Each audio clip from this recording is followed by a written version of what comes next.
ಮಾಲೀಕರಾಗಿರ್ತಕ್ಕಂಥ ಆದರಣೀಯರಾದ Louis Fernandes ಅವರೇ,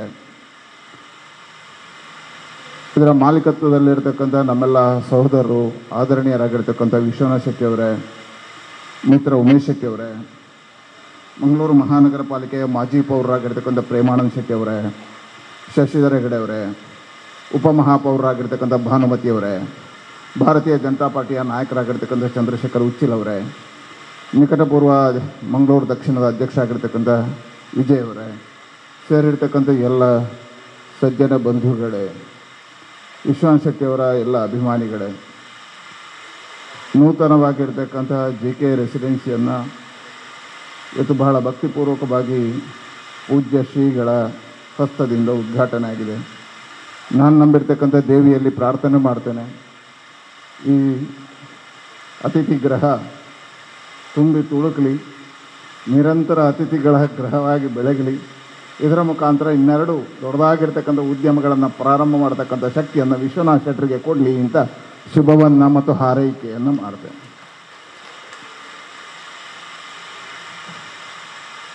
ವಿಶ್ವನಾಥ್ ಶೆಟ್ಟಿಯವರ ಭಾವನೆಗಳನ್ನು ಅವರ ಪ್ರಾಸ್ತಾವಿಕದಲ್ಲಿ ಕಂಡು,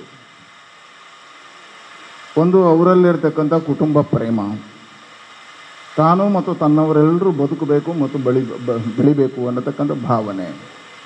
ಎರಡನೇದು, ಬಹಳ ವರ್ಷಗಳ ಕಾಲ ಸುದೀರ್ಘವಾಗಿ ಮುಂಬೈಯಲ್ಲಿ ವ್ಯಾಪಾರ ಮಾಡಿದರೂ ಸಮೇತ ತನ್ನ ಹುಟ್ಟೂರಿಗೆ ಏನಾದರೂ ಮಾಡಬೇಕು ಅನ್ನತಕ್ಕಂಥ ಕಾಳಜಿಯಿಂದ ಲಾಭ ನಷ್ಟದ ಲೆಕ್ಕಾಚಾರವನ್ನು ತಗೊಳ್ಳದೆ ಒಂದು ಸವಾಲಾಗಿ ಸ್ವೀಕಾರ ಮಾಡಿ ಇವತ್ತು ಈ ಭಾಗದಲ್ಲಿ ಈ ಉದ್ದಿಮೆಯನ್ನು ಪ್ರಾರಂಭ ಮಾಡಿದ್ದಾರೆ. ಹೇಳಿದರೆ ಹುಟ್ಟೂರಿನಲ್ಲಿರ್ತಕ್ಕಂಥ ಅವರ ಪ್ರೀತಿ ಮತ್ತು ಬಾಂಧವ್ಯಗಳು ಅವರನ್ನು ತಿಳಿಸ್ತದೆ. ಅದೆಲ್ಲರಕ್ಕಿಂತ ಹೆಚ್ಚು ಅವರೆಲ್ಲರನ್ನ ಪ್ರೀತಿಸ್ತಕ್ಕಂಥ ವಿಶ್ವನಾಥನ್ನ, ಕೇವಲ ಉಮೇಶನಿಗೆ ವಿಶ್ವನಾಥ್ ಅನ್ನ ಅಲ್ಲ, ನಮಗೆಲ್ಲರಿಗೂ ಅಣ್ಣನಾಗಿರ್ತಕ್ಕಂಥ ವಿಶ್ವನಾಥನ್ನ ಅವರ ಹೃದಯ ಶ್ರೀಮಂತಿಕೆಯಿಂದ ಕೈ ಹಿಡಿದದ್ದೆಲ್ಲವೂ ಚಿನ್ನ ಆಗುತ್ತೆ ಅನ್ನತಕ್ಕಂಥ ನಂಬಿಕೆ ಇದೆ. ಹಾಗಾಗಿ ಶುಭ ಆಗಲಿ ವಿಶ್ವನಾಥನ್ನ, ಒಳ್ಳೆಯದಾಗಲಿ. ಇವತ್ತು ಮಂಗಳೂರು ನಮ್ಮ ರಾಜ್ಯದಲ್ಲಿ ಒಂದು ಬೆಳೆಯುತ್ತಿರತಕ್ಕಂಥ ನಗರವಾಗಿದೆ. ನಾವು ಆಡಳಿತ ಪಕ್ಷ ಮತ್ತು ಪ್ರತಿಪಕ್ಷದ ಎಲ್ಲ ಮಂಗಳೂರು ನಗರವನ್ನು ಆಳ್ವಿಕೆ ಮಾಡಿದವರು ಇಲ್ಲಿದ್ದಾರೆ.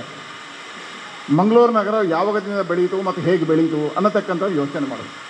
ನಾನು ಇದಕ್ಕೆ ಮೂಲ ಕಾರಣಕರ್ತ ಯಾರು, ಅಭಿನಂದನೆಗಳನ್ನು ಸಲ್ಲಿಸಬೇಕಾದ ಮೊದಲು ಯಾರಿಗೆ ಹೇಳಿದ್ರೆ ಕೃಷ್ಣ ಪಾಲೆಮಾರಿಗೆ. ಯಾಕೆ ಹೇಳಿದರೆ ಉಸ್ತುವಾರಿ ಸಚಿವರಾಗಿದ್ದಾಗ ಅತಿ ಹೆಚ್ಚು ಅನುದಾನಗಳನ್ನು ತಂದದ್ದು ಮೊದಲು ಅವರು. ಹಾಗೆ ಯಡಿಯೂರಪ್ಪರು ಮುಖ್ಯಮಂತ್ರಿ ಆಗಿದ್ದರು.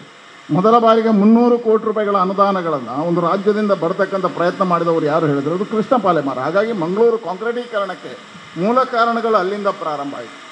ಹಾಗಾಗಿ ಮಂಗಳೂರು ಬೆಳೀತಾ ಬೆಳೀತಾ ಬೆಳೀತಾ ಇವತ್ತು ರಾಜ್ಯದಲ್ಲಿ ಬೆಂಗಳೂರು ಬಿಟ್ಟರೆ ಅತಿ ಹೆಚ್ಚು GDP ಇರತಕ್ಕಂಥ 2ನೇ ಸ್ಥಾನ ಇರತಕ್ಕಂಥ ಜಿಲ್ಲೆ ಯಾವುದು ಹೇಳಿದ್ರೆ ಅದು ದಕ್ಷಿಣ ಕನ್ನಡ ಮಂಗಳೂರು ನಗರ. ಹಾಗಾಗಿ GDPಯಲ್ಲಿ ಅತಿ ಹೆಚ್ಚು ಬೆಳವಣಿಗೆ ಆಗಿರ್ತಕ್ಕಂಥ ನಗರ. ಈ ಭಾಗದಲ್ಲಿ ಯಾಕೆ ತೊಗೊಂಡ್ರು ಒಂದು ಸ್ವಲ್ಪ ಹೆದರಿಕೆ ಇರ್ಬೋದು. ಅದನ್ನು ಬಹಳ ಸರಳವಾಗಿ ನಾನು ಯಾಕೆ ಹೇಳಿದ್ರೆ, ನನಗೆ ಉಮೇಶನ ಸಂಬಂಧ ರಾಷ್ಟ್ರೀಯ ಸ್ವಯಂ ಸೇವಕ ಸಂಘದ ಪ್ರಚಾರಕ್ಕಾಗಿದ್ದಾಗ ಅವು ಮುಖ್ಯ ಶಿಕ್ಷಕ ಆವತ್ತಿಂದ ನಾನು ಮನೆಗೆ ಹೋಗ್ತಿದ್ದೆ. ಅದಕ್ಕಿಂತ ಮುಂಚೆ ನಾನು ಈ ಭಾಗದಲ್ಲಿ ಪ್ರಚಾರಕ್ಕಾಗಿದ್ದೆ. ನನಗೆ ಇದು 86ನೇ ಇಸ್ವಿಯಿಂದ ಈ ಭಾಗದಲ್ಲಿ ನಾನು ಸಂಘದ ಪ್ರಚಾರಕ್ಕಾಗಿದ್ದೆ. ಇಲ್ಲಿರ್ತಕ್ಕಂಥ ಎಲ್ಲ ಮನೆಗಳ ಸಂಪರ್ಕ ಇದೆ. ಎಲ್ಲ ಮನೆಗಳಲ್ಲಿ ನಾನು ಜೊತೆಯಾಗಿದ್ದವ. ಇಲ್ಲಿರ್ತಕ್ಕಂಥ ಎಲ್ಲ ಮನೆಗಳು ನನ್ನನ್ನು ಬೆಳೆಸಿದ್ದಾವೆ. ಇಲ್ಲಿರ್ತಕ್ಕಂಥ ಎಲ್ಲ ಮನೆಗಳೂ ಬೆಳೆಸಿದ್ದಾವೆ. ಹಾಗಾಗಿ 10 ಶಾಖೆಗಳನ್ನು ಈ ಭಾಗದಲ್ಲಿ ಮಾಡಿದ್ದೆ. ಹಾಗಾಗಿ ಇಲ್ಲಿ ಎಲ್ಲ ನಂಟುಗಳು ನನಗಿದ್ದಾವೆ. ಇಲ್ಲಿಯ ಪರಿಸರದ ಪೂರ್ಣವಾಗಿರ್ತಕ್ಕಂಥ ಮಾಹಿತಿ ಇದೆ. ಹಾಗಾಗಿ ಹೇಳಿದೆ, ಇಲ್ಲಿ ಸವಾಲು. ಯಾಕೆ ಸವಾಲು? ಈ ಭಾಗವನ್ನು ಕಂಡಾಗ ಇಲ್ಲಿ ವ್ಯಾಪಾರ ಬರ್ಬೋದಾ ಅನ್ನತಕ್ಕಂಥ ಜಿಜ್ಞಾಸೆಗಳು ಬರ್ತದೆ. ಫರ್ನಾಂಡಿಸ್ರೆ ಅದರ ಬಹಳ ಸುಂದರವಾಗಿ ಹೇಳ್ತೇನೆ, ಇಲ್ಲಿ ವ್ಯಾಪಾರ ಬರ್ತದೆ. ಯಾಕೆ ಬರ್ತದೆ ಹೇಳಿದರೆ, ಇವತ್ತಿನ ಮಂಗಳೂರು ಬೆಳವಣಿಗೆಯಲ್ಲಿ ಈ ಪ್ರದೇಶ ಹೆಚ್ಚು ಬೆಳವಣಿಗೆ ಆಗತಕ್ಕಂಥ ಪ್ರದೇಶ. ಬಾಕಿಯೆಲ್ಲದ್ದು ಬೆಳವಣಿಗೆ ಆದ ಪ್ರದೇಶ, ಇದು ಬೆಳವಣಿಗೆ ಆಗಲಿರುವ ಪ್ರದೇಶ. ಯಾಕೆ ಹೇಳಿದರೆ, ಇಲ್ಲೇ ನಮ್ಮ ಸ್ಮಾರ್ಟ್ ಸಿಟಿಯಿಂದ ವಾಟರ್ ಫ್ರಂಟ್ ಬರ್ತಾ ಇದೆ. ಟೂರಿಸಮ್ಗೆ ಪ್ರಧಾನವಾಗಿರ್ತಕ್ಕಂಥ ಆದ್ಯತೆ ಕೊಟ್ಟಿರ್ತಕ್ಕಂಥ ಈ ಪ್ರದೇಶಕ್ಕೆ. ಹಾಗಾಗಿ ನಮ್ಮದು ಬರ್ತಕ್ಕಂಥ ವಾಟರ್ ಫ್ರಂಟ್ ಇಲ್ಲಿದೆ. ಅಂತಾರಾಷ್ಟ್ರೀಯ ಮಟ್ಟದ ಈಜುಕೊಳ ಇಲ್ಲೇ ಪಕ್ಕದಲ್ಲಿ ಎಮ್ಮೆಕೆರೆಯಲ್ಲಿ ಮಾಡಿದ್ದೇವೆ. ಮಂಗಳಾದೇವಿಯನ್ನು ಬಹಳ ಪ್ರೇಮಾನಂದರ ಮುತುವರ್ಜಿಯಲ್ಲಿ ನಮ್ಮ ಸ್ಮಾರ್ಟ್ ಸಿಟಿಯಿಂದ ಬಹಳ ಸುಂದರವಾಗಿರ್ತಕ್ಕಂಥ ನಗರವಾಗಿ ಹಿಂದಿನ ಸಾಂಸ್ಕೃತಿಕ ಪರಂಪರೆಗಳನ್ನು ಉಳಿಸ್ತಾ ನಗರವನ್ನು ಅಗಲ ಮಾಡಿದ್ದೇವೆ.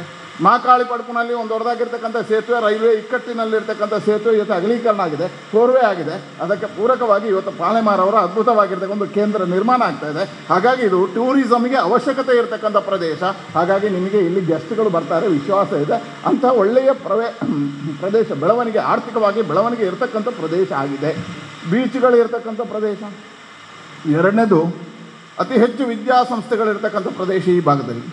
ದೇರ್ಲಕಟ್ಟೆ ಭಾಗಕ್ಕೆ ಹೋಗಬೇಕು ಅಂತ ಆದರೆ ಮಂಗಳೂರಿಗೆ ದೇರ್ಲಕಟ್ಟೆಯಲ್ಲಿರ್ತಕ್ಕಂಥ ಎಲ್ಲ ಮೆಡಿಕಲ್ ಕಾಲೇಜುಗಳು, ಎಲ್ಲ ಕಾಲೇಜುಗಳು, ಎಲ್ಲ ಯೂನಿವರ್ಸಿಟಿಗಳು ಇರತಕ್ಕಂಥ ಒಂದೇ ಒಂದು ಪ್ರದೇಶ ಐತೆ.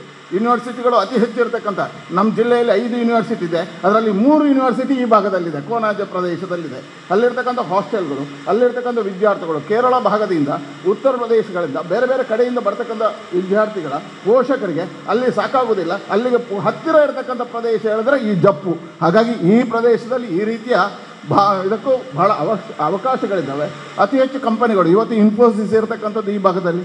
ಹಾಗಾಗಿ ಹೇಳಿದೆ, ನೀವು ಪ್ರಯತ್ನಗಳನ್ನು ಪಟ್ಟರೆ ಇಲ್ಲಿರ್ತಕ್ಕಂಥ ಅತಿಥಿ ಗೃಹವನ್ನು ನಿರಂತರವಾಗಿ ತುಂಬಿಸುವುದಕ್ಕೆ ಬಹಳ ಅವಕಾಶಗಳಿರ್ತಕ್ಕಂಥ ಪ್ರದೇಶ ಈ ಜಪ್ಪು ಭಾಗ. ಮಂಗಳಾದೇವಿ ಅಂತ ಪುರಾತತ್ವ ಇಲಾಖೆಗೆ ಸೇರಿದ ನಮ್ಮ ಜಿಲ್ಲೆಯ 2ನೇ ದೇವಸ್ಥಾನ ಯಾವುದಾದ್ರಿದ್ರೆ ಅದು ಮಂಗಳಾದೇವಿ. ಹಾಗಾಗಿ ಕೇಂದ್ರ ಸರ್ಕಾರದ ಸೌಮ್ಯಕ್ಕೆ ಒಳಪಟ್ಟಿರ್ತಕ್ಕಂಥ ಎಲ್ಲ ಪ್ರದೇಶಗಳಿರ್ತಕ್ಕಂಥ ಈ ಪ್ರದೇಶದಲ್ಲಿ ಇವತ್ತು ಬಹಳ ಸುಂದರವಾಗಿರ್ತಕ್ಕಂಥ JK ರೆಸಿಡೆನ್ಸ್ ಮಾಡಿದ್ದೀವಿ. ನನಗೆ ವಿಶ್ವಾಸ ಇದೆ, ಎಲ್ಲ ಕಲ್ಪನೆಗಳನ್ನು ತೊಗೊಂಡ್ರೆ ನಾನು ಹುಬ್ಬಳ್ಳಿ, ನೀವು ಇಡೀ ರಾಜ್ಯದಲ್ಲಿ ಹೇಳಿದೆ GDPಯಲ್ಲಿ 2ನೇ ಪ್ರದೇಶದ ಇದರಲ್ಲಿದೆ. ನೀವು ಏರ್ಪೋರ್ಟ್ ನೋಡಿದರೆ ಅತಿ ಹೆಚ್ಚು ವಿಮಾನಗಳು ಬರ್ತಕ್ಕಂಥ ಪ್ರದೇಶ ಹೇಳಿದ್ರೆ ಬೆಂಗಳೂರು ಬಿಟ್ಟರೆ ಮಂಗಳೂರು. ಇವತ್ತು ನಮಗೆ ರಾಜ್ಯದಲ್ಲಿ ಮೈಸೂರಲ್ಲಿ ಏರ್ಪೋರ್ಟ್ ಇದೆ, ಬೆಳಗಾಮಲ್ಲಿದೆ, ಹುಬ್ಬಳ್ಳಿಯಲ್ಲಿದೆ, ಬಿಜಾಪುರದಲ್ಲಿದೆ, ರಾಯಚೂರಲ್ಲಿದೆ, ಬೀದರಲ್ಲಿದೆ, ಹಾಸನದಲ್ಲಿ ನಿರ್ಮಾಣ ಆಗ್ತಾಯಿದೆ, ಶಿವಮೊಗ್ಗದಲ್ಲಿದೆ.